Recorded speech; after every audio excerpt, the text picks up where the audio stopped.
Greetings viewers, Rick here at Rick's Automotive. In this video I'm going to show you how to replace the key fob battery in your Honda. Now, this applies to all Hondas with a push button start. Be a quick video, it's pretty easy to do. But to start, flip the key fob over to the back side.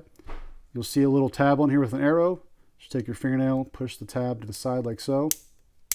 And while you're pushing the tab over, you slide the key out. We'll actually use this key to separate the key fob.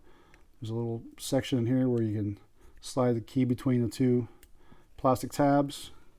While you're doing that, just turn the key sideways. That separates the key fob. Here you find your battery. If I was actually replacing the battery, you just lift up with your fingernail, pull the battery out, put your new battery in. Make sure the positive side is facing upwards.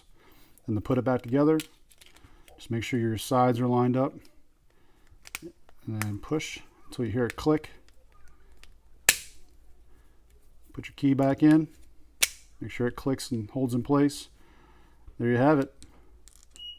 Hit the buttons and make sure it works.